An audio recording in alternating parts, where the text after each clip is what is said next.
오늘은 다시 자라게 하시는 은혜, 다시 자라게 하시는 은혜라는 제목으로 하나님 말씀 전하도록 하겠습니다. 우리는 하나님께서 주시는 축복을 받기를 원합니다. 하나님께서 주시는 은혜 받고 살기를 원합니다. 하나님은 누구에게 복을 주실까요? 착한 사람에게 복 주실까요? 네.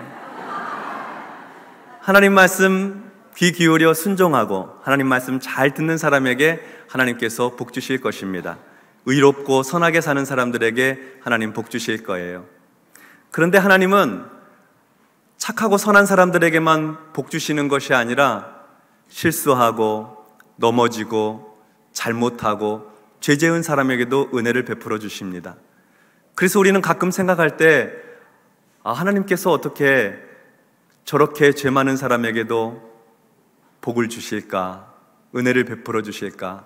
우리 자신만 생각해 보아도 하나님께서 어떻게 나 같은 사람에게 이렇게 큰 은혜를 주실까? 감당할 수 없고 이해할 수 없다 하는 생각이 들 때가 있습니다. 오늘은 하나님께서 베푸시는 은혜, 사람의 이해와 상상을 뛰어넘는 하나님의 그 사랑에 대해서 잠시 말씀을 나누려고 합니다. 삼손, 당신의 그 큰 힘이 어디서 나오는지 말해주세요. 당신의 그 엄청난 힘이 어디서부터 나오는 것인지 그 비밀을 좀 알려주세요. 드릴라가 삼손에게 조르고 있습니다. 삼손은 아주 힘이 센 사람이거든요. 그 힘이 어디서 나오는지 궁금해서 매일매일 삼손에게 그 힘의 비밀을 알려달라고 요청하고 있어요. 삼손은 드릴라에게 대답을 했습니다. 네, 활을 만드는 줄 있죠? 그 활줄, 마르지 않는 줄로 가지고 나를 묶어 놓으면 나도 다른 사람처럼 힘이 약해져서 평범하게 될 거예요. 아, 그래요? 삼손이 잠들어 있는 사이에 활을 만드는 줄을 가지고 삼손을 꽁꽁 묶어 놨어요. 그리고 드릴라가 삼손을 깨우면 말해요. 삼손, 큰일 났어요. 블레셋 사람들이 들이닥쳤어요. 삼손이 잠에서 깨어서 힘을 주니까 그 활줄이 불에 탄 삼줄처럼 그냥 후두둑 떨어지고 말았어요. 이 삼손 거짓말했군요. 삼손의 힘이 어디서 나오는지 너무 궁금해요. 거짓말하지 말고 나에게 꼭 알려주세요. 나를 사랑한다면서요. 삼손의 힘이 어디서 나오는지 그 진실을 알고 싶어요. 그래서 삼손이 다시 얘기해 줍니다. 새 밧줄을 가지고 한 번도 안 써본 밧줄, 그 밧줄로 나를 묶어 놓으면 나는 힘을 쓰지 못하고 다른 사람처럼 똑같이 될 거예요. 그래요? 삼손이 잠들어 있는 사이에 드릴라가 새 밧줄로 삼손을 묶었습니다. 그리고 삼손을 깨우면서 말합니다. 삼손 큰일 났어요. 블레셋 사람들이 쳐들어왔어요. 그러니까 삼손이 잠에서 깨어서 다시 힘을 쓰니까 실이 끊어지는 것처럼 쉽게 끊어지고 말았습니다. 삼손 너무해요. 내가 진실을 말해달라고 했는데 거짓말하고 나를 놀리고 있잖아요. 당신의 힘이 어디서 나오는지 알고 싶어요. 꼭 알려주세요. 이번엔 내가 알려줄게요. 배틀재 있죠? 배 짜는 거. 배틀재에 날실에다가 내 여기 머리 따은 7가닥 머리를 시실처럼 넣은 다음에 바디로 이렇게 해가지고서 천을 짜면 그러면 나도 다른 사람처럼 평범한 사람이 될 거예요. 힘이 없어질 거예요. 그래요? 그래서 삼손을 잠들게 하고 어디서 가져왔는지 배틀재에다가 삼손의 머리를 넣어서 그걸로 천을 짰어요. 그리고 다시 흔들어 깨우는 거죠. 삼손, 블레셋 사람들이 쳐들어왔어요. 에이! 하면서 다시 몸을 일으키니까 배틀재까지 같이 움직이고 여전히 힘은 건강하고 세고 그랬어요. 드릴라는 왜 자꾸 삼손에게 그 큰 힘이 어디서 나오느냐고 가르쳐달라는 것일까요? 왜 드릴라는 삼손의 힘의 비밀을 알고 싶어 하는 것일까요? 얼마 전에 이스라엘과 원수되어 있는 블레셋 사람의 족장들이 찾아왔어요. 드릴라에게 찾아와서 드릴라, 당신을 사랑하고 있는 삼손이 있죠?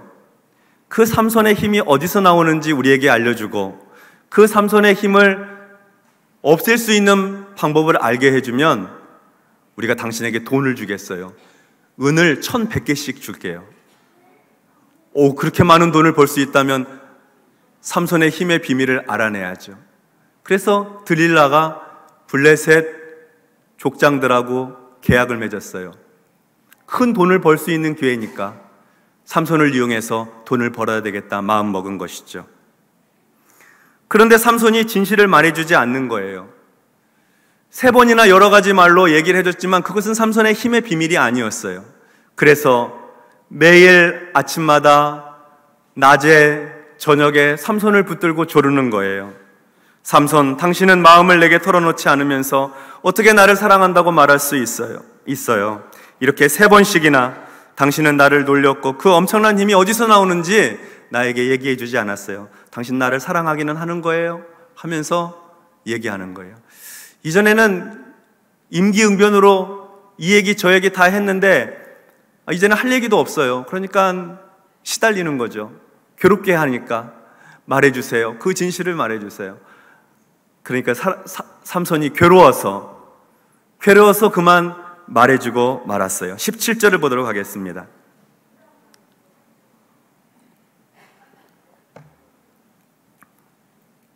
삼손이 진심을 드러내어 그에게 이르되 내 머리 위에는 삭도를 대지 아니하였나니 이는 내가 모태에서부터 하나님의 나실인이 되었음이라.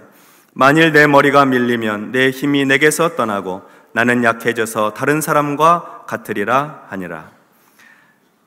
삼손이 드릴라의 최근에 괴로워서 결국 진심을 드러내어 말했습니다. 드릴라, 나는 내 머리에 한 번도 내 머리를 깎아본 적이 없어. 나는 어머니 뱃속에서 잉태되는 순간부터 하나님의 나실인이었어. 내 머리털을 밀면 나는 힘이 빠지고 무력해져서 다른 사람과 똑같이 다를 바 없이 평범한 사람이 될 것이요. 결국 삼손은 사랑하는 여인의 성화에 못 이겨서 자기 힘의 비밀을 말하고 말았습니다. 그것은 나실인과 관계된 비밀이었습니다. 민수기 6장에 보면 나실인의 규례가 있습니다. 하나님 앞에서 하나님 사랑하고 섬기는 사람으로 헌신하고 일정한 기간 동안에는 하나님께 예배하고 기도하는 거룩한 삶을 살겠어요 하고 다짐을 하면 그 사람은 3가지 나실인의 규례를 지켜야 됐습니다. 첫 번째는 포도나무에서 난 걸 먹으면 안 돼요. 포도주도 마시면 안 되고 생포도도 먹으면 안 되고 건포도도 먹으면 안 되고 심지어 포도 껍질을 먹어서도 안 되었어요. 그 다음에 머리를 깎으면 안 돼요. 나실인 기간 동안에. 나실인 서원 기간 동안에 머리 깎으면 안 되고 그 다음에 시체를 가까이 하면 안 돼요. 아무리 가까운 친족이라 하더라도 시체를 가까이 하면 안 되었어요. 이 3가지를 지켜야 됐어요.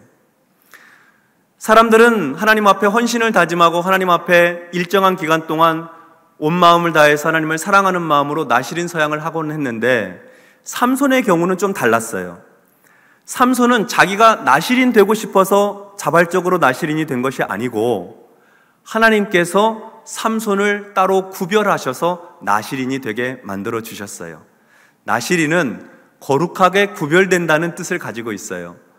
삼손은 어머니 뱃속에 있을 때부터 하나님께서 구별해 놓은 사람이었어요. 그래서 삼손의 어머니에게 하나님의 천사가 나타나서 이렇게 말해 주었던 것이죠. 사사기 13장 3절로 5절 말씀입니다. 여호와의 사자가 그 여인에게 나타나서 그에게 이르되 보라, 내가 본래 임신하지 못함으로 출산하지 못하였으나 이제 임신하여 아들을 낳으리니 그러므로 너는 삼과 포도주와 독주를 마시지 말며 어떤 부정한 것도 먹지 말지니라. 보라, 내가 임신하여 아들을 낳으리니 그의 머리 위에 삭도를 대지 말라. 이 아이는 태에서 나옴으로부터 하나님께 바쳐진 나실인이 됨이라. 그가 블레셋 사람의 손에서 이스라엘을 구원하기 시작하리라 하시니. 아멘. 삼손은 어머니 뱃속에 있을 때부터 하나님께서 구별해 놓으셨어요. 나실인으로 거룩하게 구별해 놓으셨어요. 왜냐하면 하나님께서 삼손을 통해서 이스라엘을 구원하시려고 했거든요. 그때 이스라엘은 블레셋의 속국이었어요. 블레셋이 이스라엘을 다스리고 있었어요. 40년 동안이나. 긴 시간 동안 고생하고 있었죠. 하나님께서 삼손을 선택하셔서 그를 이스라엘의 사사로 삼으시고 이스라엘을 구원하실 계획을 가지고 계셨던 거예요. 그래서 그를 나실인으로 구별하시고 그에게 엄청난 힘을 주셨어요. 삼손이 엄청 힘이 센 사람이었어요. 얼마나 힘이 셌냐면 무서운 사자를 만났는데 그 사자를 새끼 염소를 죽이듯이 사자를 찢어서 죽이는 거예요. 나귀의 턱뼈 하나를 가지고 블레셋 군인들 1000명을 죽였어요. 그리고 술집에 들어가서 술을 실컷 먹고 술 취해 있는 삼손을 블레셋 사람들이 죽이려고 했거든요. 그런데 그 성의 성문, 그 큰 성문을 다 뜯어내가지고 자기 어깨에 짊어지고 수십 킬로미터를 걸어간 사람이에요. 힘이 보통이 아니죠. 대단한 힘을 가진 사람이었습니다. 블레셋 사람들이 이스라엘을 계속 지배하고 싶어도 삼손 때문에 더 이상 그럴 수 없는 거예요. 삼손만 제거하면 좋겠는데, 삼손만 없애면 좋겠는데 그 길을 찾기가 어려운 것이죠. 그런데 삼손이 한 여자와 사랑에 빠졌다는 거예요. 드릴라. 그래서 그 드릴라를 찾아가서 블레셋의 족장들이 거래를 제안한 것이죠. 삼손을 힘을 약화시킬 수 있는 것만 알려주면 우리가 너에게 돈을 주겠다. 드릴라는 그 제안을 받고 삼손에게 계속해서 당신의 힘의 근원이 무엇인지, 어떻게 그렇게 큰 힘이 나는지를 물어보았던 것입니다. 18절과 19절 말씀 보겠어요. 드릴라가 삼손이 진심을 다 알려주므로 사람을 보내어 블레셋 사람들의 방백들을 불러 이르되 삼손이 내게 진심을 알려주었으니 이제 한 번만 올라오라 하니 블레셋 방백들이 손에 은을 가지고 그 여인에게로 올라오니라. 드릴라가 삼손에게 자기 무릎을 베고 자게 하고 사람을 불러 그의 머리털 7가닥을 밀고 괴롭게 하여 본즉 그의 힘이 없어졌더라. 드릴라가 하도 괴롭히니까, 말해달라고 자꾸 조르니까 견디지 못하고 말해줬어요. 나는 내 머리카락을 한 번도 자른 적이 없어요. 태어날 때부터 나시린이었거든요. 내 힘의 근원은 이 머리카락에 있어요. 머리카락 자르면 다른 사람이랑 똑같아져요. 그 말을 듣고 진심을 알려준 줄 알고 다시 블레셋 족장들에게 연락을 해서 삼손이 나한테 이제 진실을 알려줬으니까 한 번만 더 올라오라고. 삼손을 깊이 잠들게 한 후에 사람을 데려다가 삼손의 머리를 다 잘랐어요. 다 잘랐어요. 그리고 삼손을 흔들어 깨우는 거예요. 삼손, 큰일 났어요. 블레셋 사람들이 쳐들어왔어요. 이번에도 내가 힘을 내야지 하고서 힘을 쓰는데 힘이 안 나는 거예요. 머리카락은 다 잘려지고 하나님이 삼손에게서 떠난 것을 삼손이 알지 못했던 것이죠. 20절과 21절을 한번 보겠습니다. 들릴라가 이르되 삼손이여 블레셋 사람이 당신에게 들이닥쳤느니라 하니 삼손이 잠을 깨며 이르기를 내가 전과 같이 나가서 몸을 떨치리라 하였으나 여호와께서 이미 자기를 떠나신 줄을 깨닫지 못하였더라. 블레셋 사람들이 그를 붙잡아 그의 눈을 빼고 끌고 가사에 내려가 놋줄로 매고 그에게 옥에서 맷돌을 돌리게 하였더라.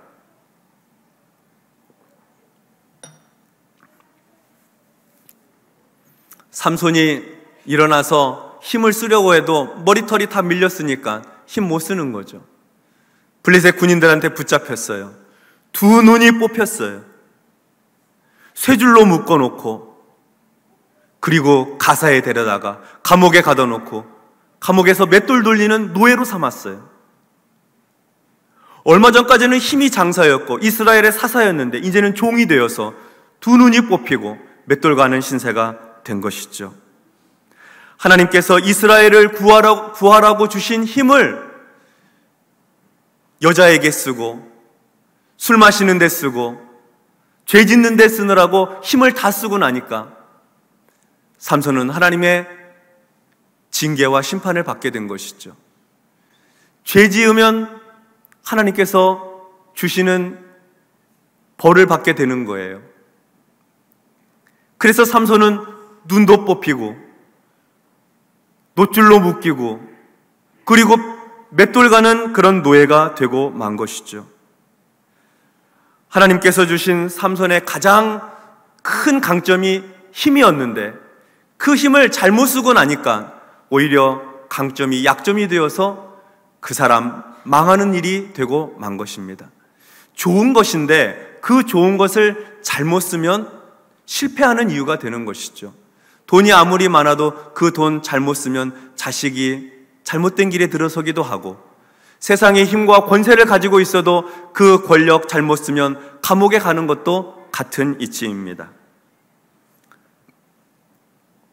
삼손은 이스라엘의 사사로 20년 동안이나 있었지만 좋은 재판관이 되지를 못했습니다.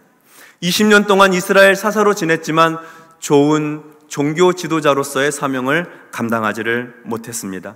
하나님께서 기대를 가지고 어렸을 때부터 엄마 태에서 나올 때부터 크게 축복해 주셨는데 하나님의 기대와 소원을 저버리고 자기 육신의 욕망을 따라서 죄짓고 타락하고 범죄하게 되니까 두 눈이 뽑히고 노예로 전락하여서 맷돌을 갈며 인생을 살고 있었던 것입니다. 안타까운 일이죠.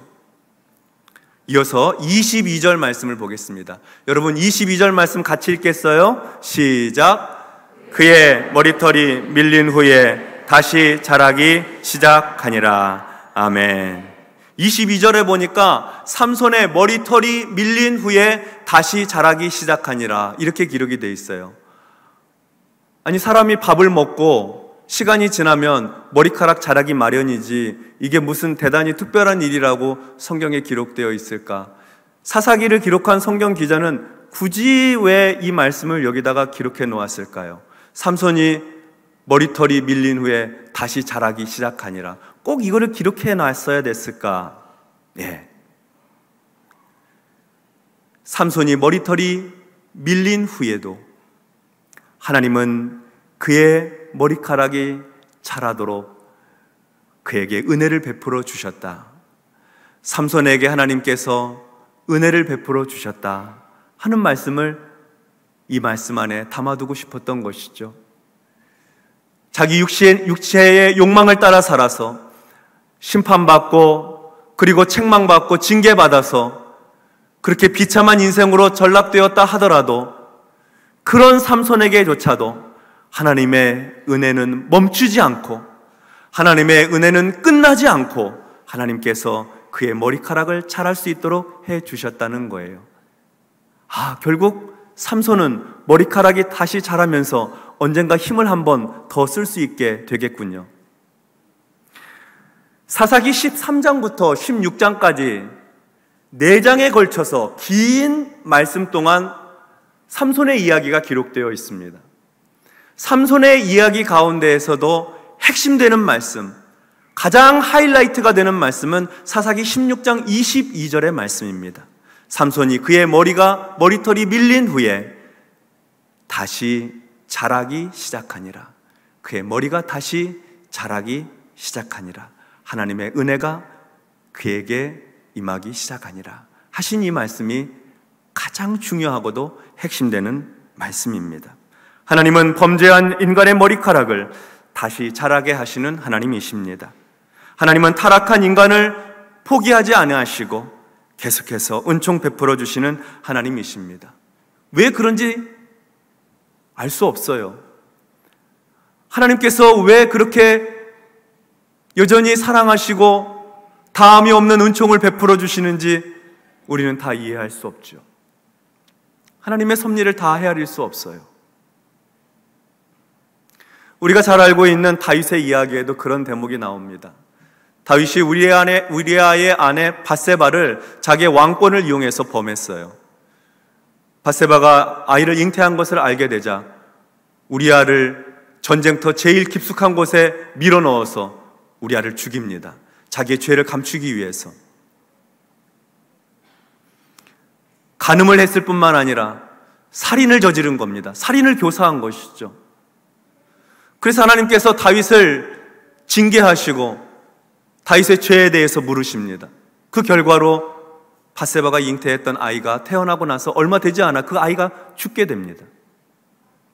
다윗이 밧세바를 위로하고 그에게 들어가 동침하니 하나님께서 또 아이를 갖게 만들어 주세요. 그렇게 해서 태어난 아이가 솔로몬입니다. 다윗의 왕위를 이을 솔로몬이 다윗이 범죄했던 그 죄의 과정 속에 있는 그 관계 안에서 태어나게 된 거예요. 하필이면 왜 밧세바를 통해서 솔로몬을 주셨을까? 다른 과정을 통해서 주셨으면 좀 이해가 될 텐데 다윗이 범죄하고 밧세바가 잘못한 건 아니죠. 다윗이 악을 저지르고 범죄하고 사람을 죽인 그 과정 속에 있는 거기서 어떻게 솔로몬을 태어나게 하셨을까?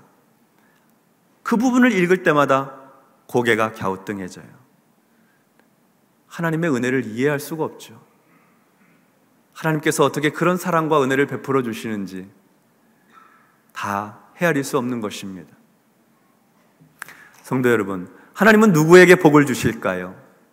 착한 사람, 하나님 말씀 잘 듣는 사람, 의롭고 선한 사람에게만 하나님 복 주실까요? 아마 그럴 것입니다. 그런데 때때로 하나님의 은혜는 그의 거룩한 행위와 관계없이 베풀어질 때도 있습니다. 은혜라고 하는 것은 우리가 어떻게 살았느냐 하는 것에 대한 결과로, 그 대가로 주어지는 것이 아니라 하나님께서 일방적으로 베풀어 주시는 호의이기 때문에 그렇습니다.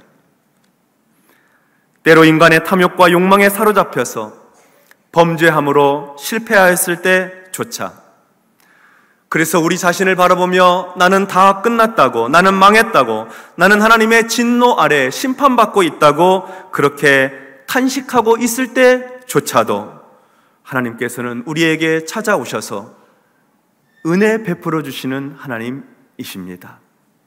다시 자라게 하시는 은혜, 다시 새 힘을 얻을 수 있는 은혜를 하나님께서 베풀어 주세요. 하나님은 실패한 우리 인생에 찾아오시는 하나님이십니다. 나 자신에 대해서 자책하고 있고 절망하고 있을 때 우리 삶에 찾아오십니다.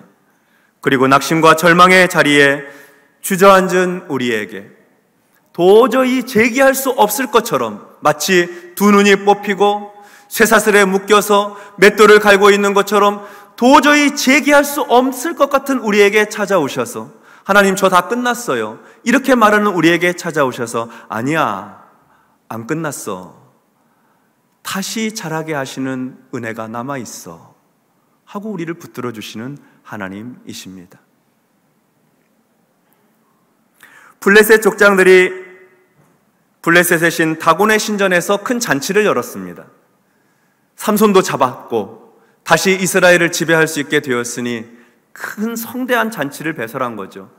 다곤 신에게 제사를 하면서 신전의 지붕에는 3,000석 규모의 관람석이 있었으니까 어마어마한 신전입니다. 신전 아래에도 많은 사람들이 모여서 노래하고 춤추고 음식을 먹으며 잔치를 배설하고 있었습니다. 사람들이 삼손을 부릅니다. 이전에 이스라엘에서 블레셋을 괴롭게 했던 그 삼손을 데려다가 제주를 부리게 하자고 감옥에서 끌어냈습니다. 조롱당하는 거죠. 삼손이 자기를 인도하는 젊은이에게 말을 합니다. 이 건물을 바치고 있는 기둥에게 나를 좀 안내해달라고, 내가 좀 그 기둥에 좀 기대해야 되겠다고. 그리고서 인도자의 인도를 받아서 기둥을 향해 갑니다. 기둥에 기대어서 삼손이 하나님께 이렇게 기도해요. 사사기 16장 28절의 말씀입니다.